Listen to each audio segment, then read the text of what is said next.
listening to the Daily Yogi Podcast. Every weekday, I'll share timeless yogi wisdom in bite-sized relatable lessons you can apply immediately to help you expand your perspective on life. At 54 years old, Michael Faraday watched polarized light pass through glass suspended between electromagnetic poles. He activated the magnet, the light twisted, rotated, bent. After 23 years of intuition, he finally had proof. Faraday had started as nobody, a bookbinder's apprentice from a poor London family. He had no university education, no mathematical training, no formal credentials, but he entered the scientific establishment anyway. And as he rose through it, making discoveries and earning recognition, he held an unshakable sense that light and electricity were connected, a knowing that lived beneath rational thought. For more than 2 decades, he held this conviction without evidence. Even his fellow scientists dismissed the idea because they had no measurements to support it, or equations to prove it, or instruments sensitive enough to detect such a connection. Logic said it didn't exist, but Faraday trusted what he sensed. He felt patterns in nature that no apparatus could measure. He didn't demand physical proof before belief like everyone else. He believed first, then searched for validation.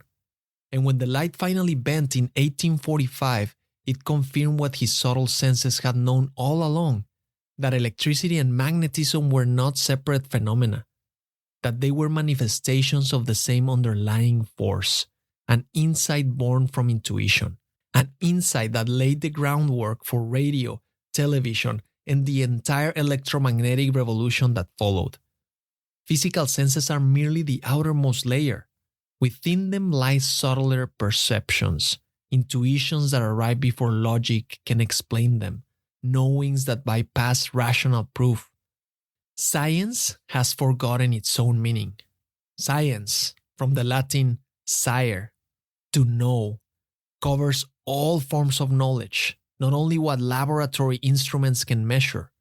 It has confused measurable with real, mistaken provable by current apparatus with true.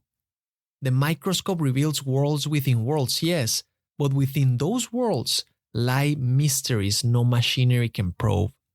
Truths that require different instruments, the instrument of direct knowing, the apparatus of trained intuition. Faraday's decades-long conviction was data from subtler senses. He sensed a pattern before he could measure it, and history vindicated his intuition. You have these same senses, gut feelings, flashes of insight, certainties about a person before evidence arrives. The question isn't whether subtle senses exist. Faraday proved they do. It's whether you'll develop them or dismiss them, whether you'll honor what you sense or abandon knowing at the first doubt. Which direction feels right? If this episode gave you something to think about, please leave a quick review on Apple Podcasts or Spotify, wherever you're listening. On Apple Podcasts, go to the show homepage, scroll down to the rating sections, then tap Write Review. On Spotify, go to the show homepage, tap the 3 dots, select Rate Show, and choose your stars. Reviews signal to the algorithm that this podcast is worth promoting and help new listeners discover the show. Thank you. Your support means a lot and goes a long way. And as always, take this reflection into the silence, and I'll see you next time.